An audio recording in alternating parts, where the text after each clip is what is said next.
Thank you everyone for braving the cold. So tonight, it is my great pleasure to welcome you to our seventh session on the Siddur. Now, the Siddur is a bit of an outlier vis-a-vis the rest of the text we covered in this course for several reasons. First of all, until now, we were going mostly chronologically, going period after period, and the Siddur is a kind of text that spans many periods, that is composed of the efforts of many generations that build on top of each other, and it gives you a sort of panoramic view of the development of Judaism. Giving my lecture away. No, this is good. This is why they reinforcing. Yes, reinforcing. That's it. The second reason why it's an outlier is that until now we've mostly looked at texts that were, in a sense, dead. Not that you can't find meaning in them, but we were looking mostly at texts that symbolize a given period, and after they're written, Jews sort of move on to the next thing. The Siddur, on the other hand, is a text that is very much alive. It is breathing, it is changing, it is a living organism. And lastly, the Siddur, perhaps more than the other texts that we've examined until now, has more of a democratic character to it. It is a text that is written, again, perhaps more than the other ones, for the people and very much by the people, not only in the shape of the prayer and their order, but also in how you approach them, how you sing them, how you relate to them. So it is my great honor to introduce for tonight our speaker, Anshe Emet's very own Cantor Liz Burkey, Director of Jews by Choice and the Continuing Education at Anshe Emet. Originally from Rochester, New York, Cantor Burkey attended Cornell University and received a BA in History. Upon completion of her undergraduate degree, Cantor Burkey enrolled in the Cantor's Institute, now H.L. Miller Cantorial School of the Jewish Theological Seminary, which included a year in Israel at the precursor to the conservative yeshiva, Midreshet Yerushalayim. In 1994, she completed her master's in sacred music, received her diploma of Chazan, and graduated from JTS Graduate School with a master's in Jewish education. Her thesis was an examination of conversion programs across the United States, with an emphasis on the inclusion of music and culture. She has worked in classrooms, educational administration, tutored bnei mitzvahs, sung in concerts, and led high holiday services for congregations of all sizes. She is a contributing editor for an assortment of publications, including a rabbinical assembly document on rabbinical installation, and for many years she has served on the education committee of the Cantor's Assembly. Ladies and gentlemen. After doing all this. Okay, good evening. Thank you. As Yiftach said, thank you for coming out this evening in the cold. You're making it nice and warm in here. I love that. We have quite a journey to go on together, and I look forward to your questions. I can't promise I will have answers, but I have resources here, and I know where to find things. So let's dive in. I'm going to start with a bit of history. In 1945, Dr. Robert Gordis presented a paper to the Rabbinical Assembly entitled A Jewish Prayer Book for the Modern Age. In it, he outlines the reasoning behind choices that went into the creation of the first official Siddur of the conservative movement for Shabbat and holidays, which is often called the Silverman Siddur, since it was created from a manuscript by Rabbi Morris Silverman, no relation to the Chazan that used to be here as far as I know. Dr. Gordis opens his remarks with the following. I don't know how to imitate his voice, I'm sorry. When Solomon Schechter declared, at a time when all Jews prayed, one prayer book sufficed their needs, now when far less Jews pray, more and more prayer books are required, he, meaning Schechter, was delivering himself not of an epigram, but of an acute historical observation. The prayer book became a problem for Jews when Judaism as a whole became a problem. Hence, the issues involved can be understood only in terms of this larger framework in Jewish life. He continues, Prior to the emancipation, the nuschaot, or like the textual variants in traditional prayer books, were principally matters of local minhag, or local custom. He says, even the Hasidic controversy introduced variations without significant differences. The spiritual climate of the prayer book in all its forms was basically the same. He goes on to state the principles on which this new Siddur was created, which was created with an eye to tradition, but noting that we are in a different time, meaning at that time in the mid-20th century, and so must make some adjustments. It's a beautiful example, or the Siddur, or his writing is a beautiful example illustrating that when we talk about the Siddur, we're talking about one thing, but also many things. A document that reflects our many geographic locations, their idiosyncrasies, and their leadership choices throughout history, but also a document that at its core, for the most part, hangs on a common skeleton or structure. The Siddur and the liturgy is meant to be a reflection of the time in which it is created. It is prayer. It is meant to aid the prayer in devotion and connection. It breathes. It is constantly a tether to the past, but also a reflection of its current era. We're given the words of our ancestors, and we breathe life into them from our time, our context. But lest you think that is a stuck experience in the Siddur and the words, there's also room for spontaneous prayer, for your own words. There's room for prayer in English, and there's room for new prayers. Hopefully all of this will become clear in our time together this evening. We have 4 areas that I'd like to tackle. One is just sort of a brief look at the history of the Siddur and the structure of the Siddur. And then I want to do a little bit more of a deeper dive into the various Siddurim of the conservative movement, since that's where we're living, with a look at our most recent one, Lev Shalem, that you all have there. Then we'll do a little bit of text study. Usually that's the ending portion, but we're actually then going to spend a little bit of time also on the music of the Siddur, just because I can't not talk about the music, considering all the time I put into learning the music of the Siddur. And, you know, the title and all that stuff. Okay, so where did prayer come from? Prayer did not come out of thin air, so to speak, right? I mean, we have individual prayers expressed throughout the Tanakh. We have Eliezer in Genesis 24, when he's sent to find a wife for Isaac, he says, "O Lord God, my master Abraham, grant me good fortune this day, and deal graciously with my master Abraham." I love that he invokes his one ancestor, which sort of is like a foreshadow of the beginning of our Amidah, which is Elohei Abraham, Elohei Yitzchak, Elohei Yaakov. You know, our rabbis got this from a textual source.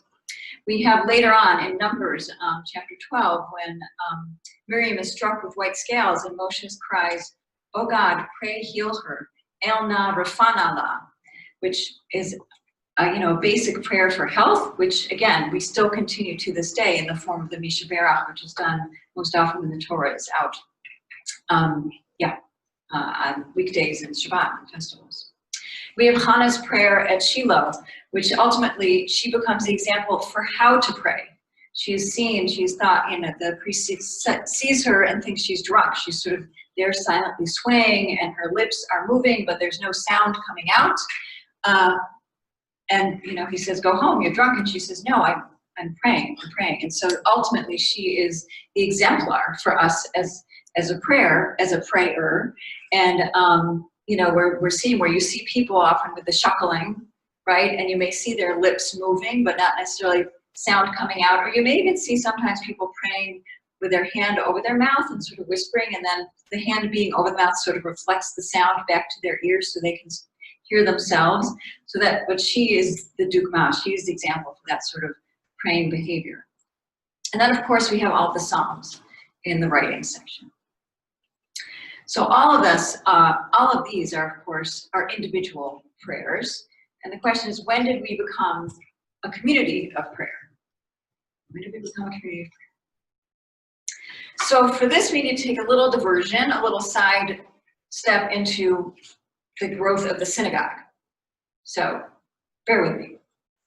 Honestly, all of these origins are a little bit amorphous. When did the synagogue begin? What were the reasons for it, et cetera, et cetera.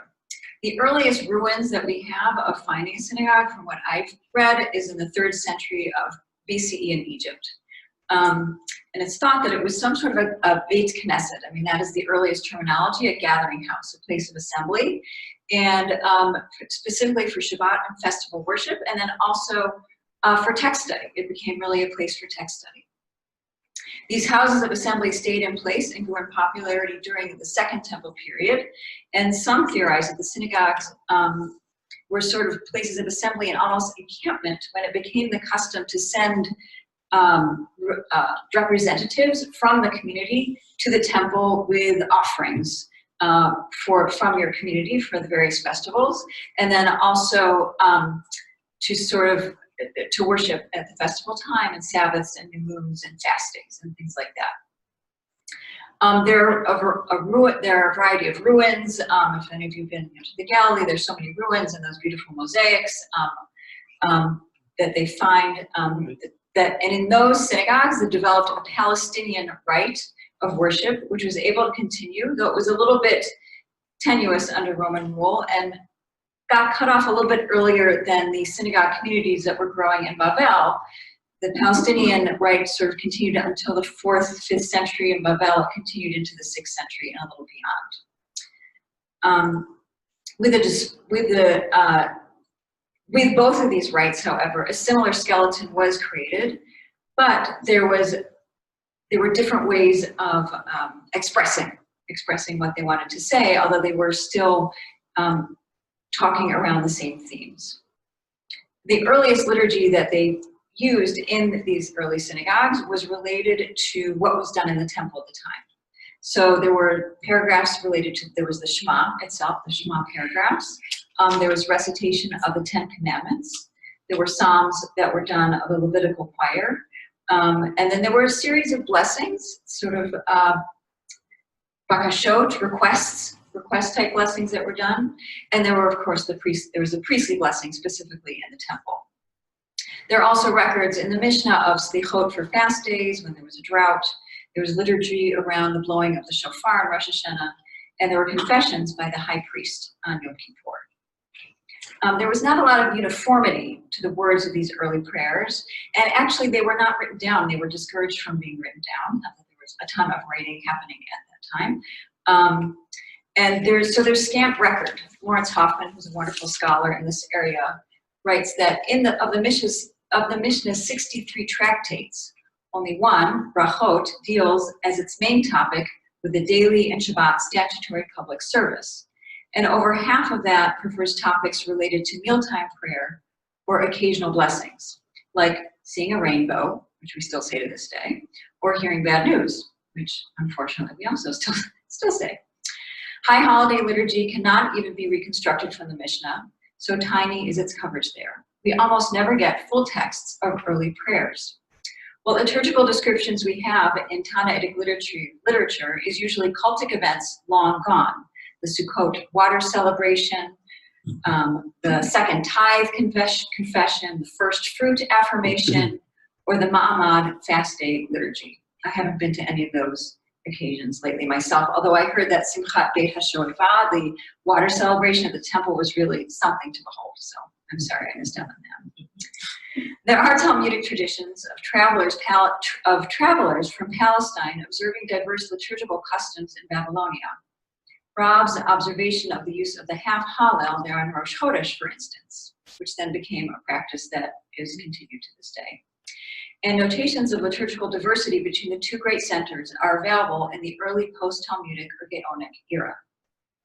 So it is not as if Jews paid no attention to what the liturgy was, but the topic is rarely the evolving set of prayer texts, so much as it is the halachic issues of when a prayer gets said and who says it and how. For example, the opening of Brachot is Me'ematai Korin et Shema Ba'arvit. When do we say the Shema in the evening? And then it goes on to a discussion of the timing. It doesn't really ever explain what the Shema is. It sort of assumes that knowledge. And then it goes on to ask that same question in the next Mishnah, when do we say it for Shachrit?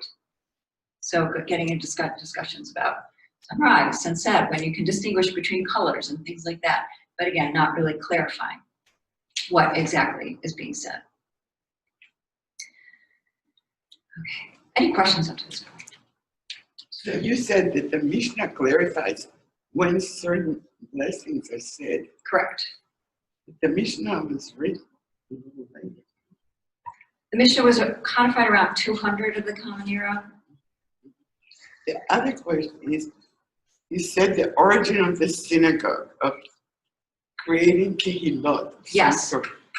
But wouldn't the very basic be the fact that you need a minyan?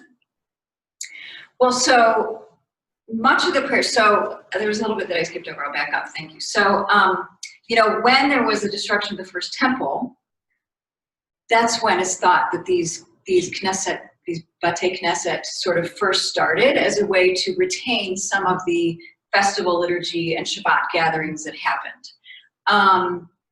Much of the prayer was kind of more individual at the time, although there were certain things that were done communally. But we didn't have all of the structure that we have today. But where is the first place that the need for minyan is mentioned? That's a great question. I don't know that I know that answer about when the need for minyan is, because many of the prayers originally were individual and then they were brought into the Siddur experience. Like I'm thinking of the first blessings of the morning were all attributed to like different actions of when you would get up and stretch out and open your eyes and put on your clothing and things like that.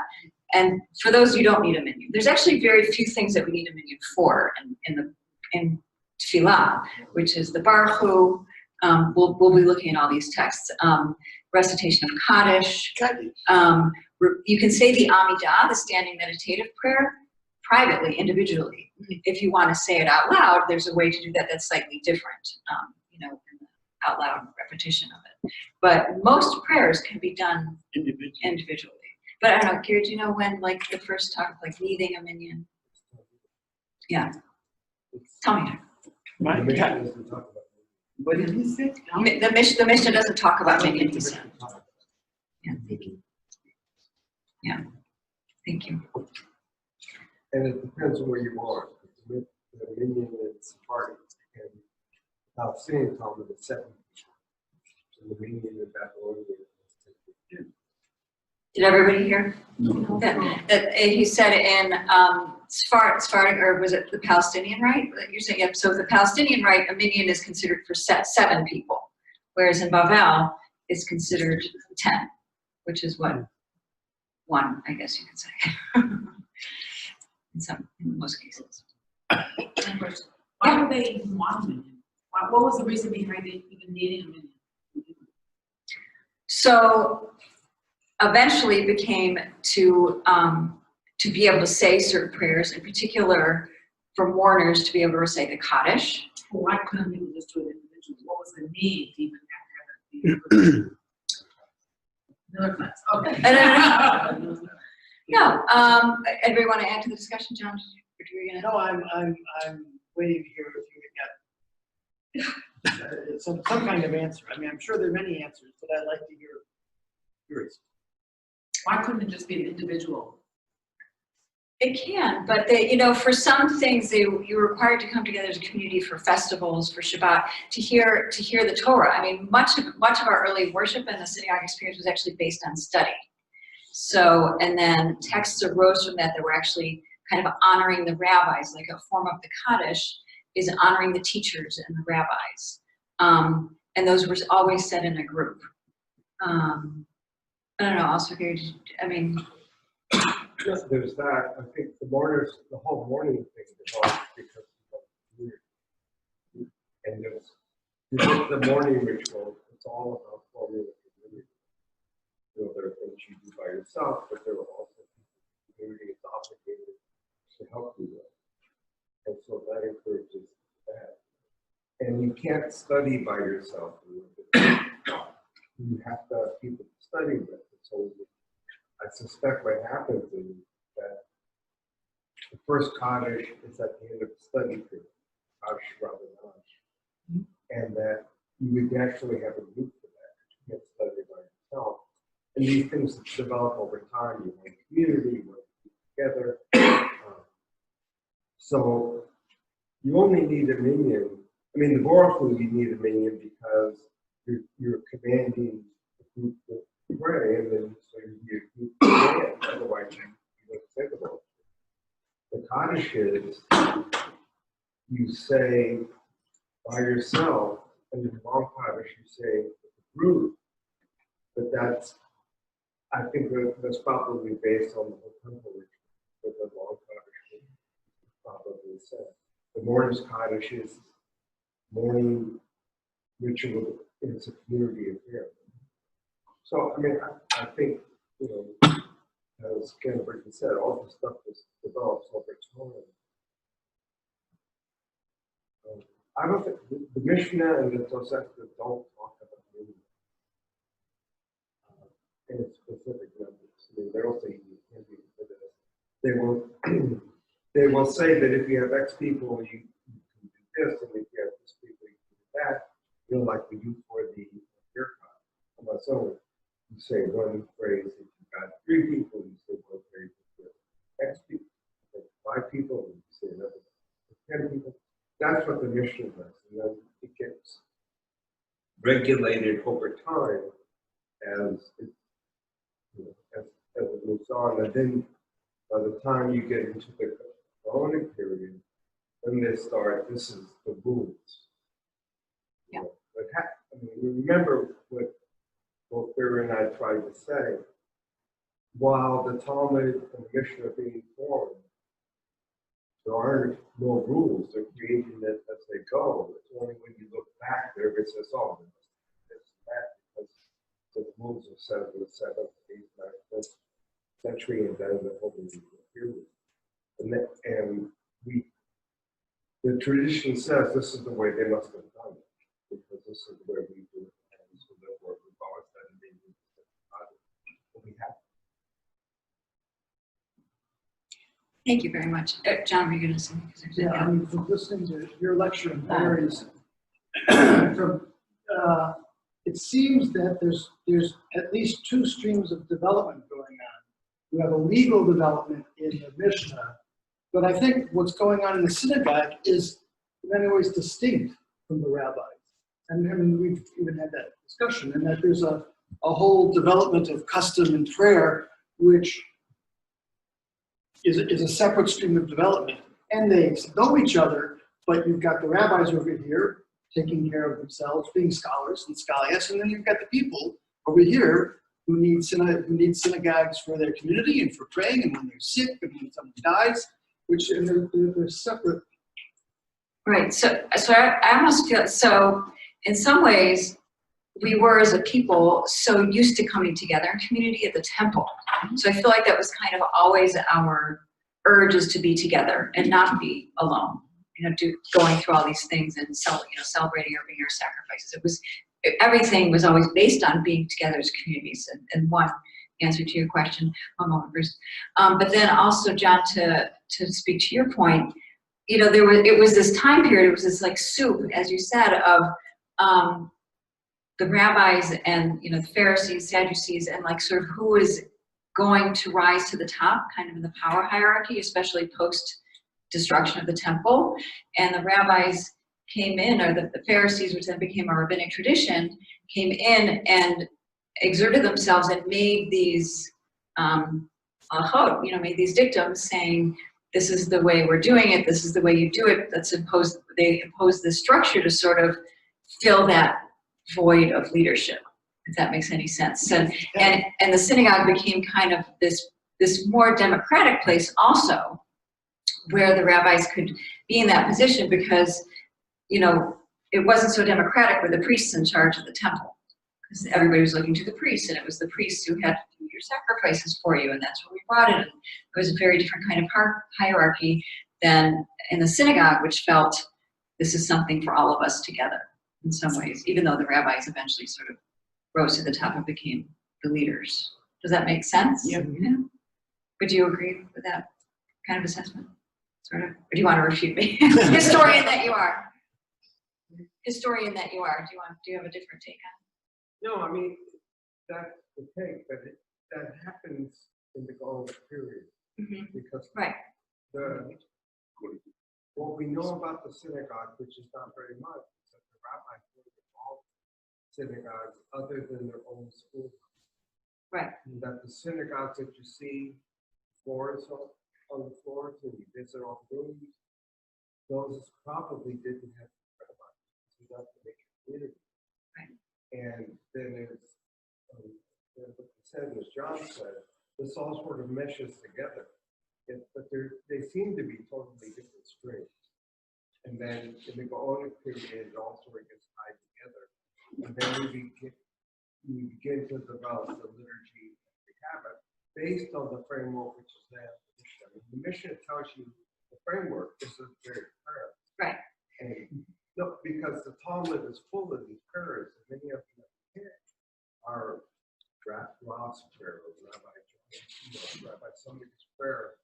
And then even that gets changed because we don't have what they said. We have a medieval manuscript reporting it. Right. And traditional community. We'll get to that. I have a handout with this chart. It's very interesting. Bruce. Yeah, I don't know the answer to the question, so that's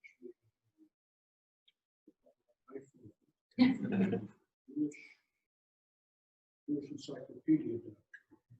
Yeah. Its answer is that the Indian is the minimum number What kind here? No. Let's not. Yeah. Certain kinds of prayers. Apparently, so means No. there has to be. Why? I would like to. 10 people. Gotcha. And the 10 comes from some incident. Yeah. That's Yeah, in Genesis, yeah. Yeah, good, thank you, thank you.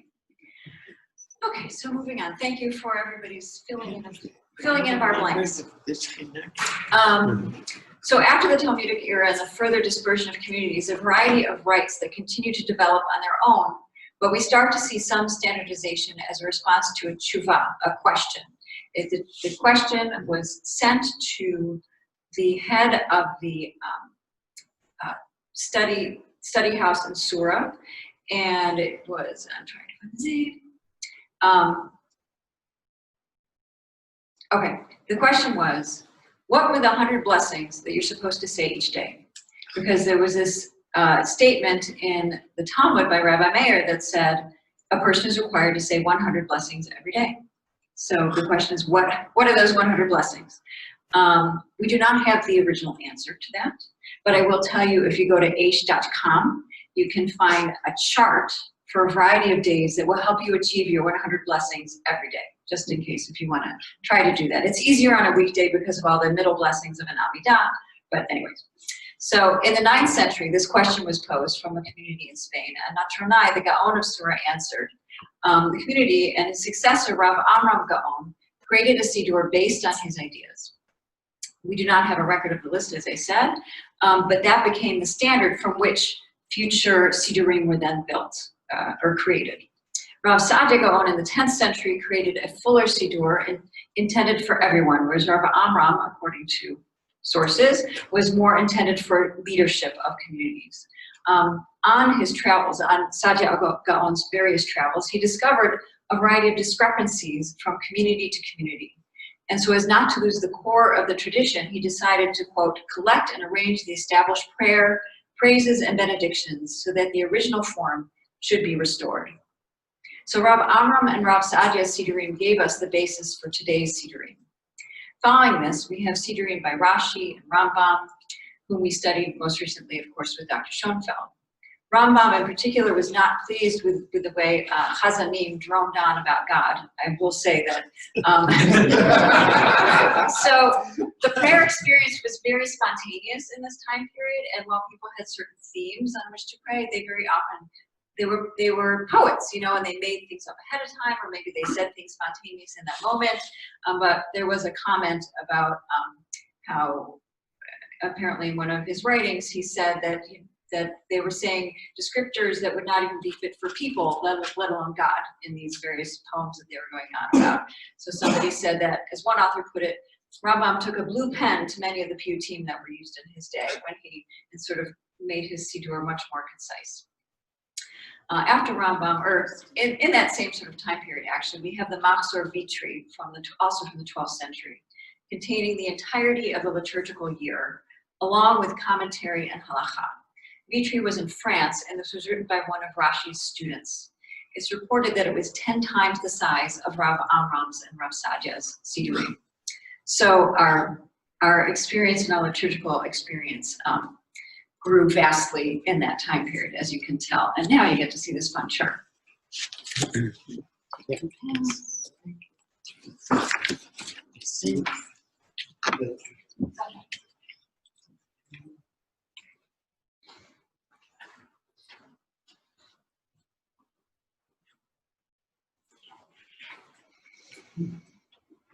So you can see at the top are the boxes representing Babylonia and Palestine, these two different rites, and then where everything sort of flew, where the flow was from community to community and scholar to scholar, and then how it plays out to today. We won't go too much on it, but I just wanted to show you.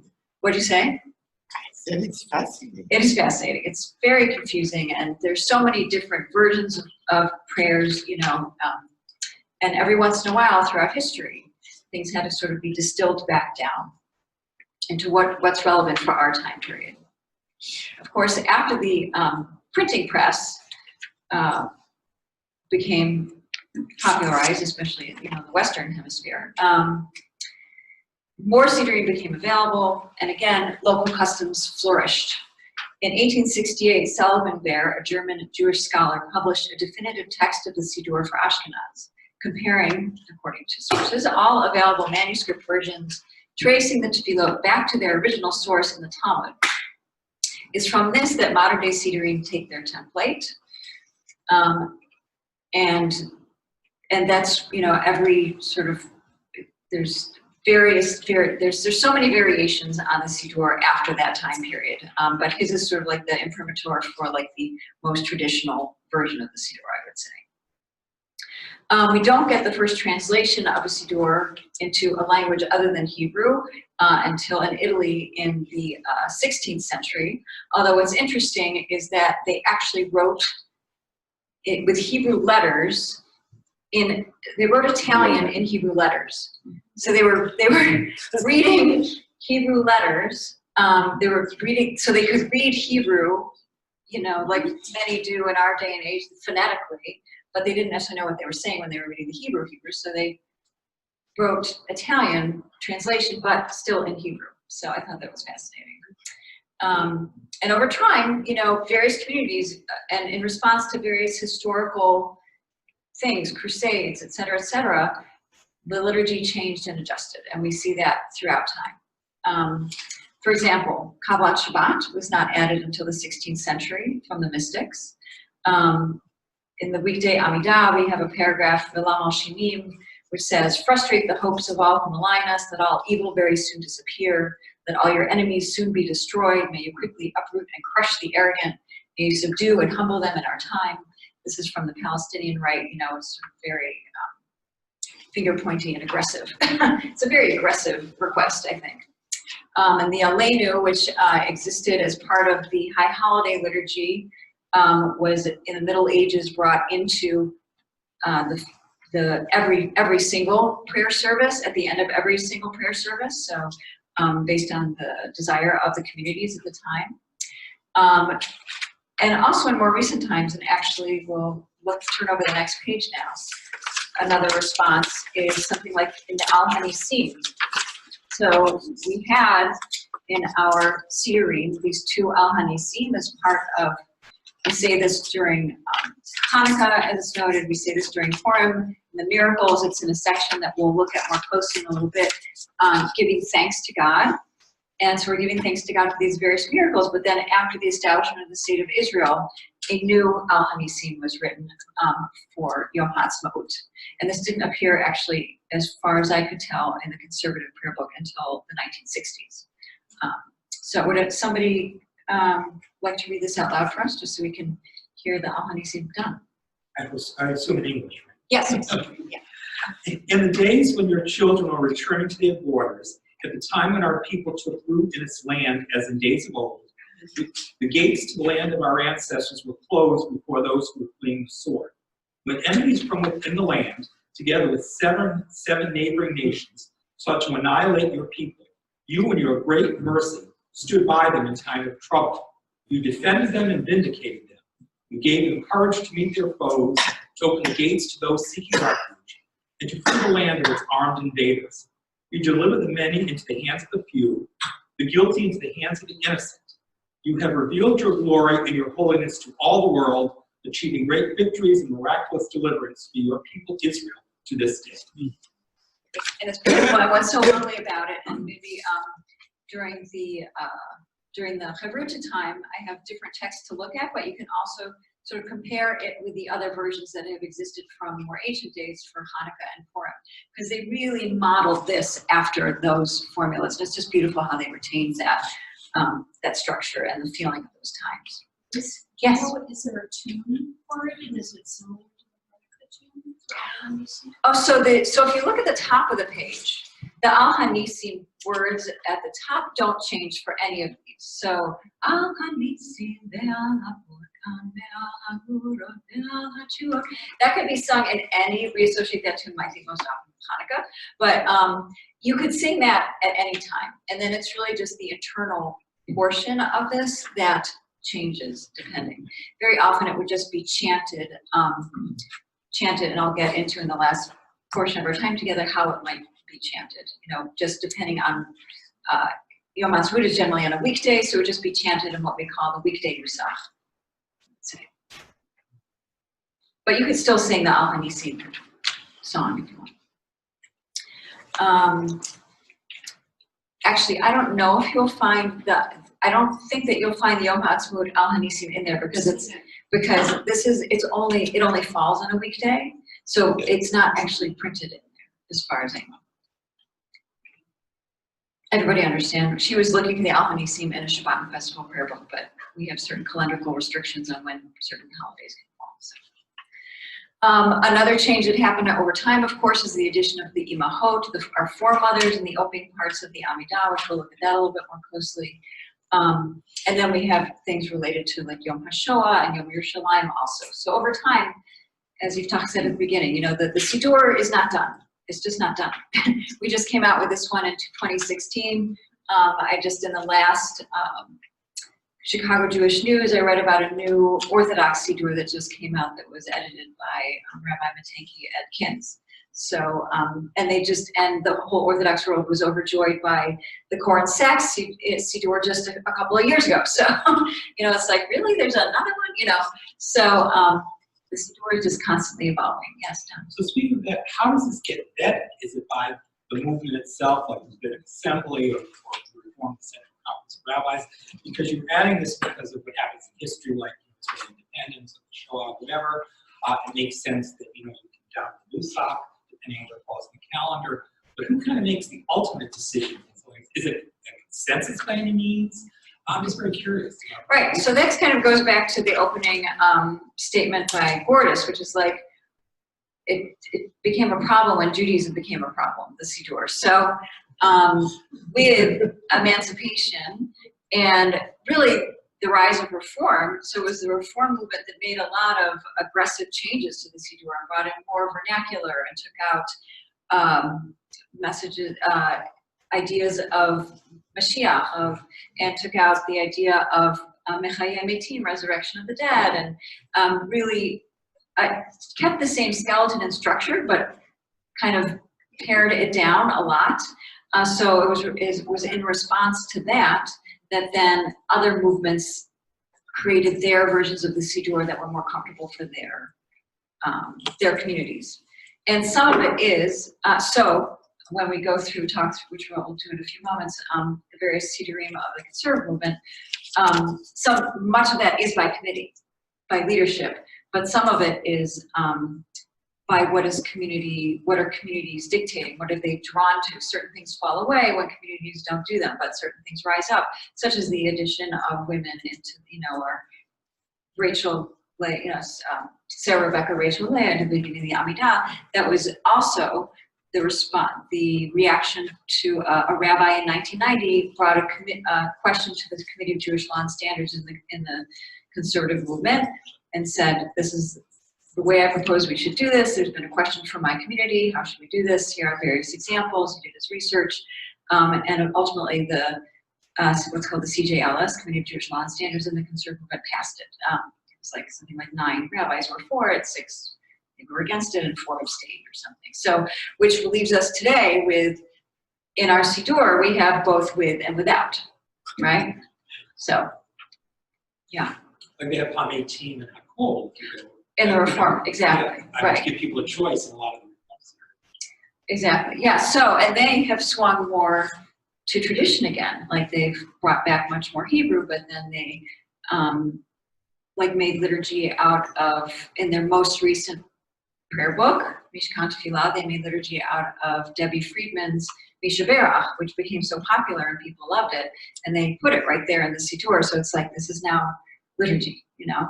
Which it was functioning as that for many communities anyways. When I say that, that's the,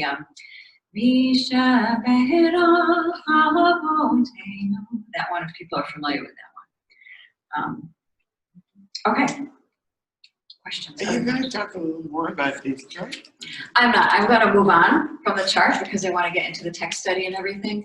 Also, so on the next page, I kind of in this, I don't know why I went with sort of like a Talmudic number paging system. I don't know why. So it's just the way, after reading all these sources and everything, I was just drawn to our rabbinic tradition. So here I just have some different versions of Sim Shalom from various traditions, the way they were handed down and the way they're done today. So on 2A, we have from Siddur Ashkenaz, which we're most familiar with, although if you look at the text in the Hebrew, if somebody could look at it and you could tell me maybe if there's a word missing that you might be used to singing in the Hebrew. If you think of a tune, in that first line, Sim Shalom Tova Bracha Chaim V'Chesed V'Rachamim, is there a word missing? Chaim. Chaim. Okay, so that's a Sephardic tradition, good. But actually in none of these traditions is the word that I'm looking for, but it is now currently in our Siddur. It was added in, it was actually added in 1946 with the Silverman Siddur. Anybody know what I'm talking about? It's the one, if you ever hear a chazan singing, it's the one that either we remember to say or we forget to say, we skip over in a tune, it doesn't fit in, it's the word ba'olam. So it's Rav Saadia's Siddur had Sim Shalom ba'olam, Tova uvracha, Chaim v'chesed v'rachamim. In the original version in the conservative movement, they had Sim Shalom Tova uvracha ba'olam, Chaim v'chesed. So it switched places, but it's at a certain point, that was another sort of by committee decision. But if you hear us singing, we'll go, Sim Shalom ba'olam, Tova uvracha, you know, we sort of like, you gotta remember that ba'olam, you know. It's like it wasn't there originally, but somehow it was put back in. So you can see here, as Pierre noticed, like the word Chaim is in the Sephardic version of Sim Shalom. But then I have at the bottom, I have Nusach Edor Mizrach, which is yet another tradition. There are a lot of sort of individual traditions, and you can see that's even a little bit different. That another time during the Chavruta time, you can spend some time looking at those more closely. Yes? But Sim Shalom, how come it seems Shalom during the day and Shalom Rav in the evening? So actually, in some Sephardic traditions, they do, and actually I think in Dodo Mizrach, they do Sim Shalom at night also. But that was one of those situations where you have, you know you're doing something on the theme of peace, Shalom, and there are a couple of different versions out there, and they just decided, okay, for this service we're going to do Sim Shalom, and for the other service we're going to do Shalom Rav. You know, putting peace versus Shalom Rav. You know, abundant peace. It's the same thing we'll see shortly in the prayers before the Shema. There's Ahava Rabbah in the morning or Ahavat Olam in the evening, right before the Shema. So it's again, there are a couple of versions available, and the rabbis were like, oh, I like this one, let's put it in there. And so that's what became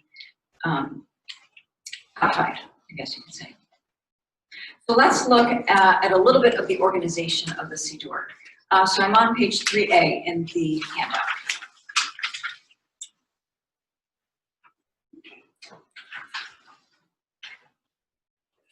So the Siddur is based on brachot, blessings. The first one, it begins with Baruch Atah and concludes without repeating any Baruch statement. So it's what we're very used to when we bless bread, Baruch Atah Machalam, Motzi Lach Min Haaretz, or when we're studying Torah, like kind of we're doing today. So we could say Baruch Atah Adonai Eloheinu Machalam, Asher Kitshanu V'Tzotav V'Tzivanu La'asok B'Divrei Torah. That's just your basic bracha formula. So it has what's called Shem and Malchut. It has Shem, it mentions God's name, and it mentions God's kingship, Eloheinu Melech Haolam. Those are the two pieces of it, Shem, God's name, and Malchut. And you'll notice also, Baruch Atah Adonai, well, I didn't provide a translation. So Atah is the familiar form, you. Blessed are you, God, Eloheinu Melech Haolam, King of the universe. So we have this very direct relationship. You know, a very direct relationship. Blessed are you. It's not, there's no intermediary, there's no, you know, there's no beating around the bush here. What were you saying? It's not, right, well, it's not. Well, so there's a whole area of liturgy I'm not going to get into, but there is a whole rewriting. There's a woman named Marcia Falk who totally rewrote the Siddur and took all gender out of it. So that does exist, but so it's not neither male nor female. Anyway, so the long blessing is another formula. So it begins with Baruch Atah, continues with more text, and then it's like a sandwich. It has a Baruch Atah at the end. So we have here, for instance, the Torah blessing. Baruch Atah Machalam, Asher Bachar Banu Mikol Amim V'Natan Lanu Et Torah Baruch Atah Adonai Notein HaTorah. So again, that's called a long blessing. And then another example of that is the Kiddush. That's the second text that's there. And then we have this one, this brachas mucha lachaverta, which is an attached blessing. I like to say it's mucha lachaverta. It's dependent upon its friend. So chaver is like friend, you know. So it needs a friend blessing nearby.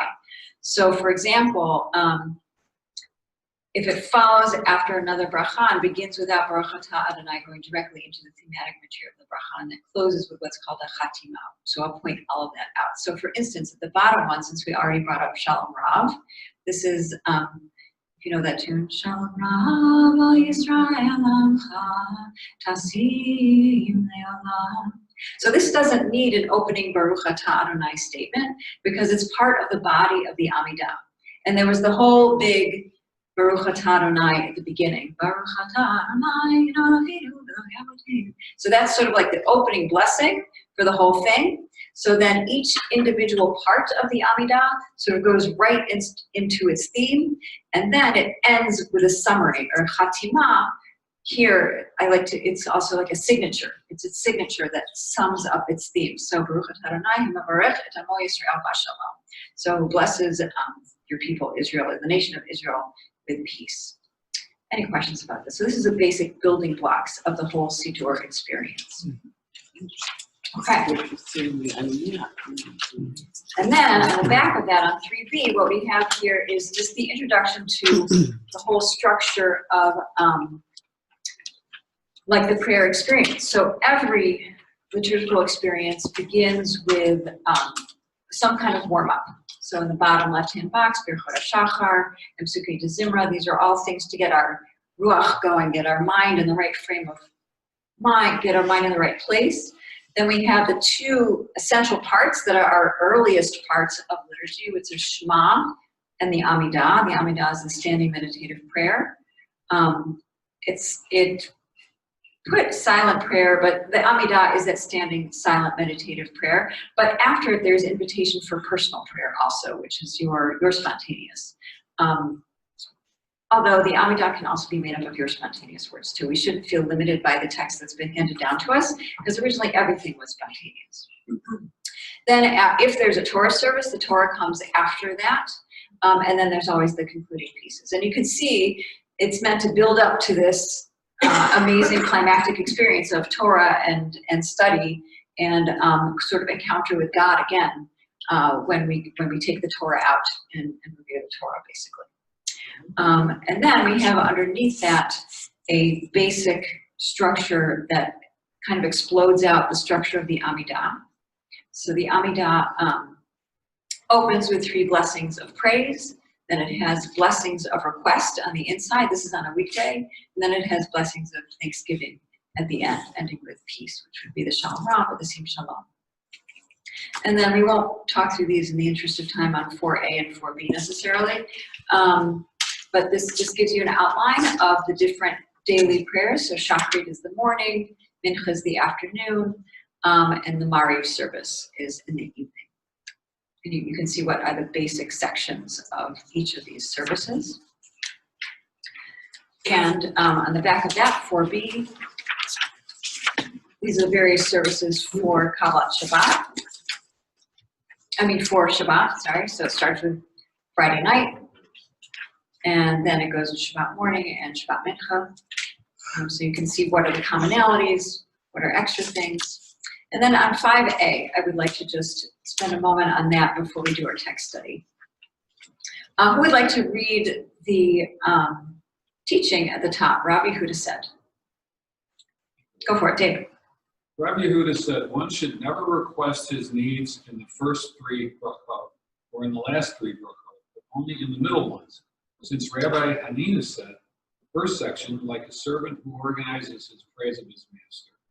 The middle, like a servant requesting payment from his master. The end, like a servant who received payment from his master and takes his leave.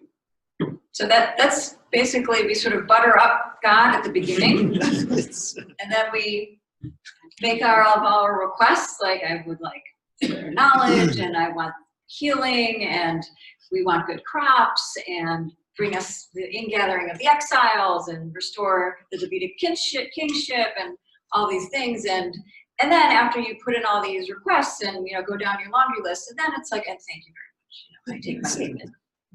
Yeah.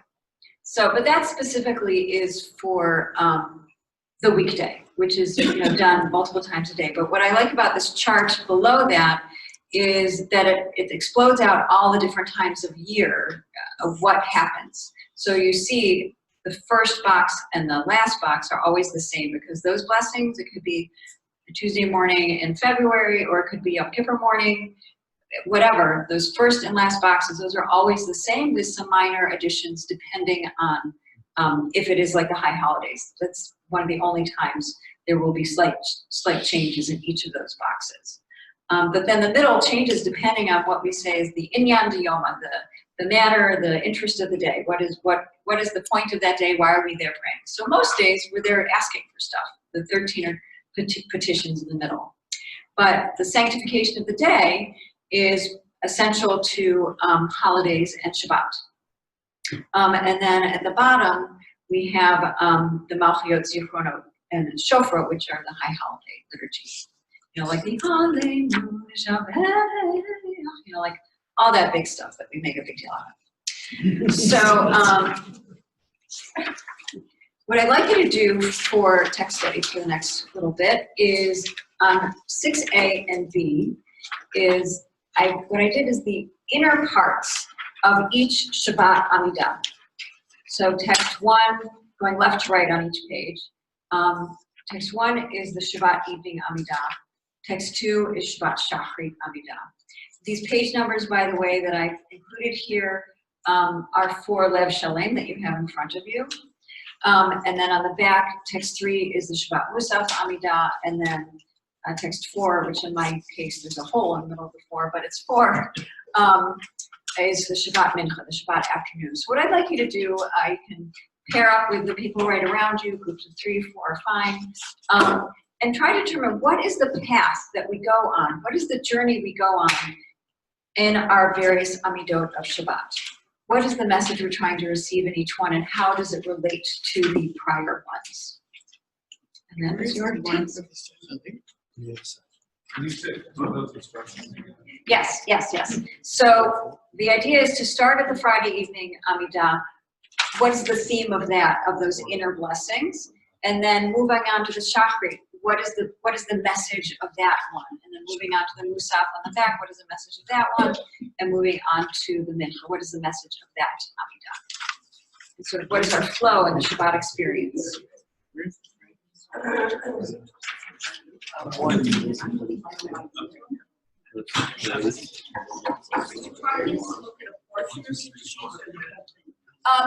Everything that I included on there is what you should be looking at. I took away all the extraneous paragraphs that are the same every single time.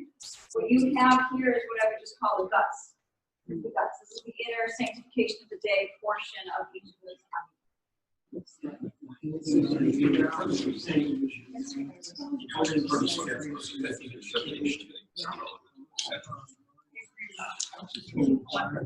The second half, basically, you're asking things from God. Embrace the rest. The fourth bracha, the holiness of Shabbat, the actor is Moses. Moses is one who's acting. And he is basically rejoicing his portion and then bringing this down. And then in the page 3, the Shabbat Musaf, the people are acting. They're the ones who, and there's lots of if-then statements. If those who observe, I'm putting in the ifs, those who observe Shabbat and follow the light, then they shall rejoice in your sovereignty. So there's a lot of, and then the fourth bracha, there's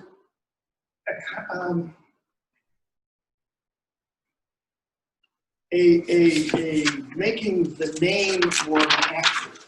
God's name becomes more active. And by trying to join, God and his name are one. Where for the longest time, what is that time period? What is that? So what is that alluding to? You're one, your name is one, the crown of deliverance, the day of rest and holiness. What is that alluding to there? You tell me. I want to know if somebody else can figure. Jacob and Abraham and all the children have rejoiced in the gift of Shabbat. Yeah. This also could be like you did, Friday night, which at night, you say like there's like watches or whatever, like a time cycle. So it might be one name of God, and then come to the morning, and it's a different name, and then at the end you unite it. United, right? And there's an aspect, like different aspects of God. Lovely. There's a united thing that might happen, like throughout Shabbat, we sort of come together as a community. That's like maybe why in Shabbat we have separate candles at the end of Shabbat. Havdalah, we have the united candle, things like that. What I'm getting at is, I'll just spell it out there. So we have in our liturgy, we have a continuous use of themes of creation, revelation, and redemption. So it plays out in the brachot, the blessings around the Shema, which we'll look at in a moment, but it also plays out here. So when you're looking at the Friday evening, which is it's the creation of Shabbat. It's talking, it has that quote, right direct from the Torah, you dedicated the seventh day to your name, so that is the creation of Shabbat. And then the Shachrit is the revelation. This is Vishamra, this is, the commandment of Shabbat, the giving of the commandment of Shabbat. And then, and Musaf, it is more of like the observance of Shabbat, the doing of Shabbat. And how do we do Shabbat, especially in ancient days in the temple? It was by offering that extra. How is it different from any other day? We had the extra, we had the Musaf, the additional sacrifice. So we note that in this. And then the last one is the redemption, the deliverance. Ultimately, it will be Shabbat all the time in the Messianic age. This idea that we are trying to attain this oneness, this oneness with God, this oneness where we all declare God's name as one in this Messianic age. So that's kind of what it's spilling over into to encapsulate. Does that sit well with you, Johnny? Well, I'm just thinking about how the notion of Messiah comes relatively late. You have other factors there long before you have the notion of. But when do we first really start talking about Messiahs? With David or with Cyrus, or where comes in here? I don't think I can answer that.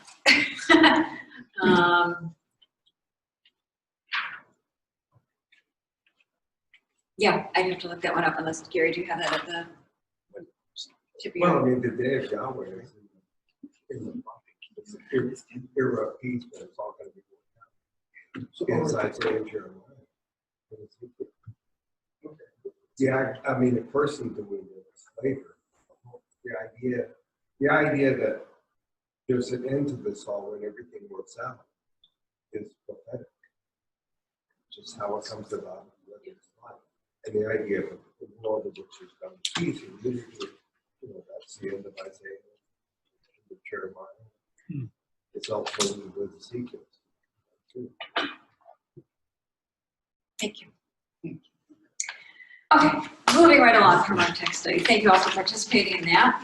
I said I'm going to sort of jettison this whole thing, talking about our various conservative Siddurim in depth, but I do just want to remind you all, did anybody who grew up with the Silverman, did anybody grow up with the Silverman Siddur? Is this an old friend for anyone?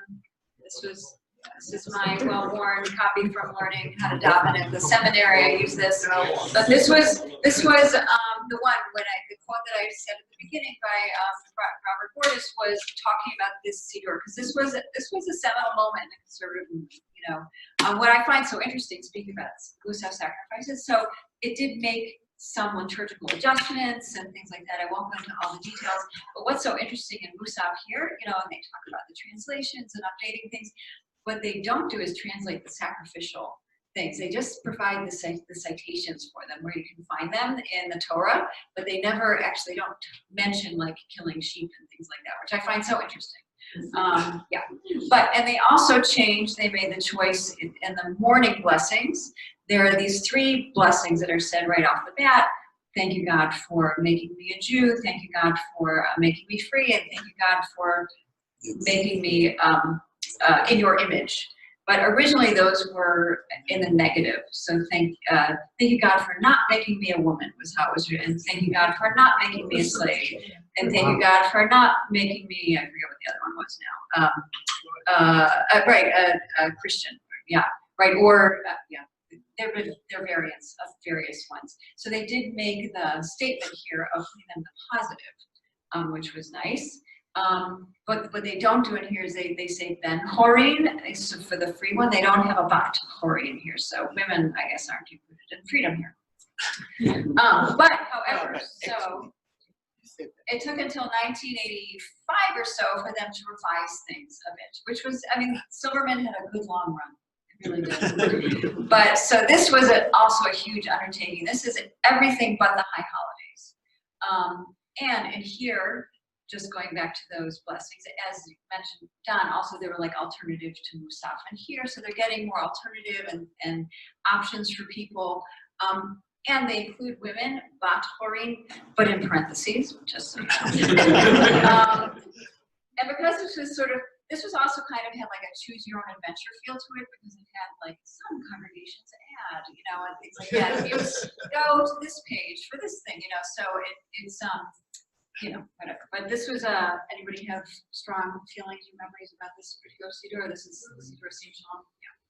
So this is around for a long time, but it spawned, because it was so big and clunky, it spawned 2 smaller versions of the same thing, which was they broke it out into smaller pieces, basically the Siddur Sim Shalom for Shabbat and festivals, and then the Siddur Sim Shalom for weekdays. And until just a few years ago, we still used in the Rose Crown Minyan actually this Siddur. And we still use this Siddur for weekdays, which I think is a really lovely weekday Siddur. It's nice for the individual prayer if you're at home. It has good directions. That's another thing that changed over time. They included, they took a note from Art Scroll Publications, which is a large Orthodox publishing house, which really spelled things out for the davener. And, you take 3 steps back here, and you bow here, and you bend your knees here, So over time, the conservative movement has started making the prayer book a more user-friendly experience. And we see that even more so in Lev Shalem. So just to look briefly, like at a page of Lev Shalem, just let's open up to I just want to show you another. It's like how this creation, revelation, redemption thing also plays out. So let's look at Shabbat morning. Let's look at page 149.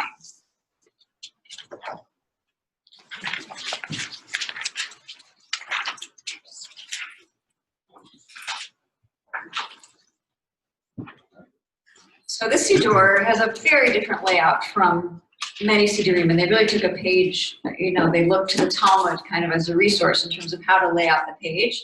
On the right margin of the page, it has your historical references for each of the tefillot, and on the left margin of the page, it has more, you know, the softer poetic interpretive aspects to help you get into kind of more of a frame of mind or as an alternative and things like that. So that's just something nice to know about.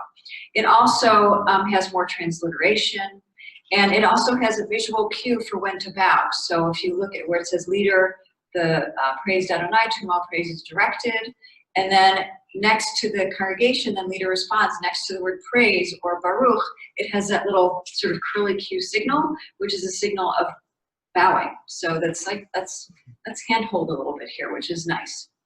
And then just to show you, they also like to lead you through the themes of the prayer. So here we see creation, revelation, redemption playing out again. So on page 150, we have the beginning of the first. So this, just to go back to our earlier terminology where we're talking about blessings that are reliant on its friends, this mucha lechaverta. So we have this opening blessing at the top.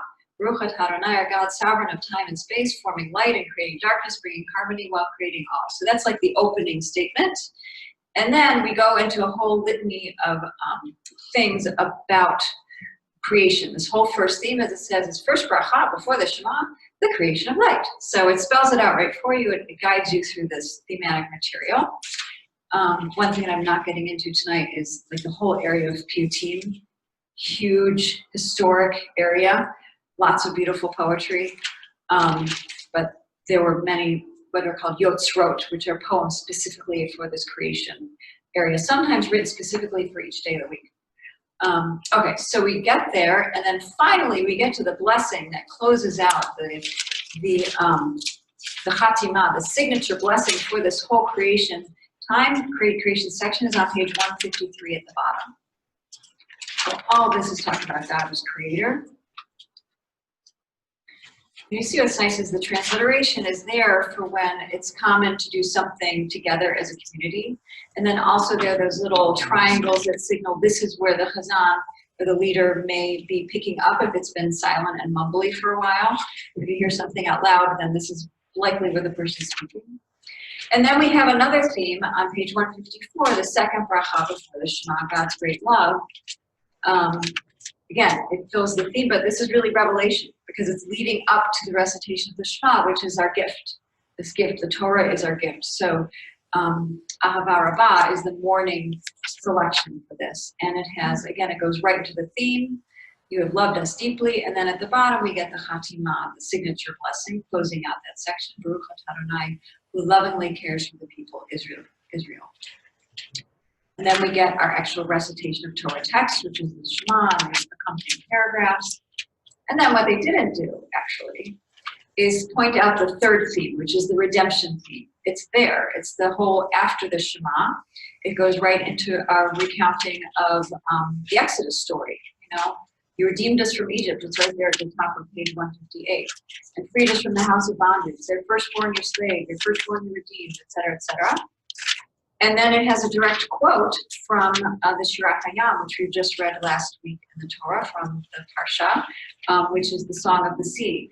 And this is our redemption, right? This is our, so it goes from creation to revelation, Shema, and then redemption. Our redemption, our freeing from Egypt. So, Put it over the left of the column.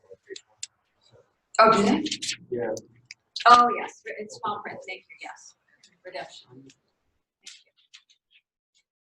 I guess they don't give it as much No, but you're right. prominence. Yeah. What's nice or what's interesting, I think, also in Siddur structure is that the Shirat Hayam is turned to as a transitional text at different points in our prayer book. So, for instance, it's used here. You know, the going through the sea was a transitional moment for us as a people.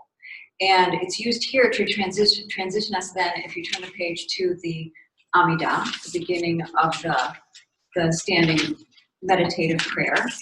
So it's a transitional text there, but before that, if you go back to right before the Baruch Hu, oh, not so right before, to page 143,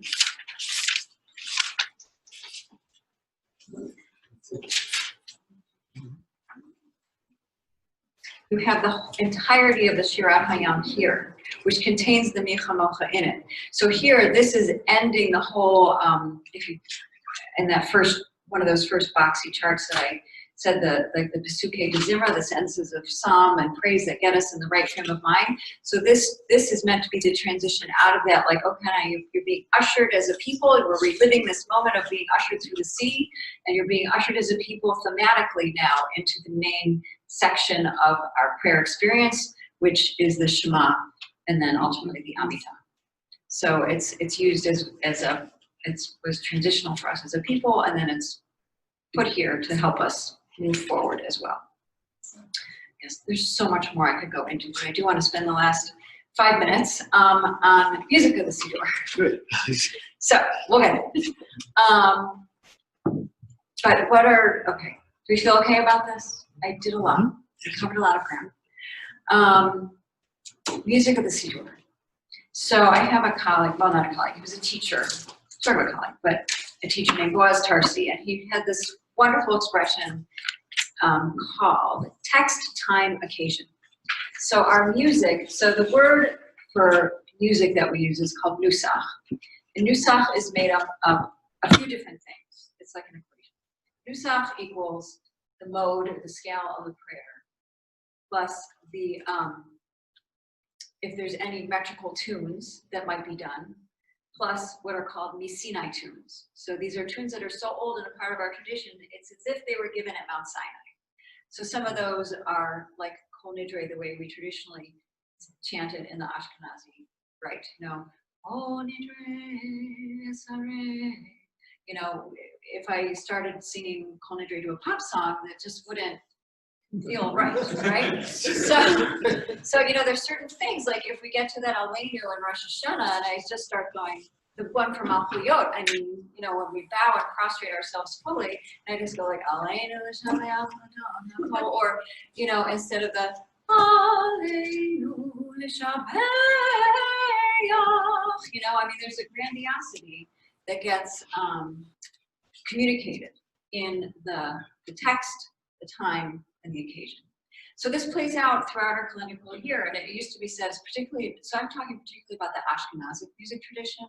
The Sephardic tradition is different, and I'm not well educated in it, but when I hear Sephardic davening, I feel like we're going way back to our ancient roots, because that's, I feel like, was retained much more, because it was not so influenced by Western tonal sounds, whereas the Ashkenazic music tradition was a bit more influenced. And especially as we then became more integrated and emancipated, more of those Western sounds came into our Ashkenazic tradition and the choral tradition and everything like that. But so let's take the opening paragraph of the Amidah, since we've been dwelling in that text for a little while. On a regular weekday, it'll sound like this. Baruch atah Adonai Eloheinu Eloheinu Elohei Abraham, Elohei Yitzchak, Elohei Yaakov. It's very simple. It's sort of like, we've got business to do here, we're davening, we have to get on to work, you know, this would be in the morning. You know, so it's very straightforward like that. But you get to Shabbat, and it's Baruch atah Adonai Eloheinu Elohei Avoteinu Elohei Abraham, Elohei Yitzchak, Elohei Yaakov. So what does that communicate to you? Yeah. We have more time before Shabbat, so we can enjoy each note. Right. Right. Yeah. So that, and Shabbat is very much what I like to call like an expanded remix version of the liturgy in some ways, because and that, you know, it's the same liturgy, it's expanded, and we take our time with it, because theoretically we can just sort of dwell and be together in community, enjoying each other. But then we get to the high holidays, and it sounds like Baruch atah Adonai Eloheinu Elohei Avoteinu. That's wrong. Elohei, no, that's right. Elohei Abraham, Elohei Yitzchak, Elohei Yaakov. La la la la la la la la.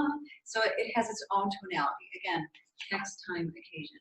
And the music sort of guides us through the year. So the way things end in the blessings for the high holidays, you know? Baruch atah Adonai, Magin Avraham, bam, bam, bam. You know, that for us is sort of very majestic. It says this is a weighty day, this is important, we're here for a reason. You get to Sukkot right after that, and the whole tonality changes. We start as if it's Shabbat, Baruch atah Adonai Eloheinu v'Eloheinu, but then we get to the middle parts of the Amidah, the guts, as I say, of the meditative prayer, and we get to a different type of scale. It goes like this.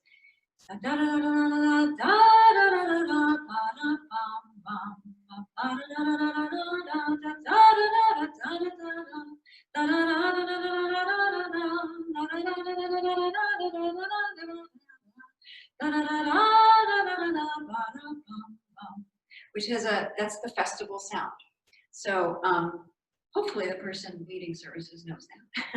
Can't say that it always happens. And I, growing up, actually wasn't in shul often enough to know that, to be able to associate it. But now that I heard it and I, am in shul more on festivals, I'm like, if somebody's not doing it, I'm like, this doesn't sound like Sukkot to me. But so it's much broader than that, but every day and each time of day has its own sound. And each festival, as I said, has its own sound, even down to like the opening blessings that we mentioned. So like on Shabbat, Baruch atah Adonai Eloheinu melech haolam, asher asani Yisrael. So thank you, God, for making me an Israelite. But on a weekday it'll be Baruch atah Adonai melech haolam, asher asani Yisrael. But on the high holidays, it'll be Baruch atah Adonai Eloheinu melech haolam. Sort of like hearing the shofar. She'asani Yisrael. So everything has like its time and place liturgically with the music. So I just hopefully you'll perk your ears up a bit. Yes, John. So even the high holy days that have such a special whatever, is there still a differential? For example, do the Baruch Hu in the evening is different than Baruch Hu in the morning? Yes, the Baruch Hu changes. There's a line, so like if you were in Germany at a certain time period, by the way Baruch Hu was chanted, you knew like exactly what day of the week it was, if there was anything special going on, something different liturgically. Yes, the music of the Baruch Hu can be a signal to what's going on for sure. Yeah. I just like to close with one thing. There are a few things I could close with, but I'm going to close with this. So I did include also, I thought we might have a chance. So on page 7A, there's actually, this is a page from smaller Sim Shalom, which I forgot to mention. It's affectionately called Slim Shalom, because it's much slimmer than the original Sim Shalom. So when I read in the introduction that they said they included singable translations, I thought, oh, that's kind of fun. So they have a singable translation of Adon Olam here, which you can go home and sing to yourself if you'd like. But I would like to close with this poem on the back of 17. So liturgy defines the community that prays. Prayer is the offering of each individual. Liturgy affirms the values of that community. Prayer sets those values on our lips and in our hearts. Liturgy unites those who share a tradition. Prayer connects us to all who pray. Liturgy describes the boundaries of a community. Prayer locates us within creation as a whole. Liturgy offers a language for our prayer. Prayer reaches out beyond language. Liturgy places us within a history. Prayer opens us to the future. Liturgy invites our emotions. Prayer refines our emotions. Liturgy begins with the world we know. Prayer suggests worlds to be explored. Liturgy provides a place in which to pray. Prayer tests the truth of what we pray. Liturgy seeks to bring God into the world. Prayer helps make room for God in our lives. Liturgy provides security, continuity, and certainty. Prayer disturbs, challenges, and confronts. Liturgy without prayer may become sterile.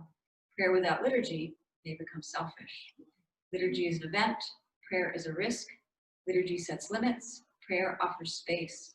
Liturgy asserts, prayer expresses hope. Liturgy is the motor, prayer is the fuel. Liturgy is the vehicle, prayer is the journey. Liturgy is the companion, prayer is the destination. So the idea is that through the vehicle of our liturgy that we've been handed throughout our tradition, you can hopefully find yourself in these words, the words on these pages, the words that you create in your heart inspired from these. But this is sort of the best that has come down to us from our tradition. So I invite you to make it your own. Find your places for personal prayer and find your places for communal prayer and connect with yourself and each other through them. Thank you all. Thank you.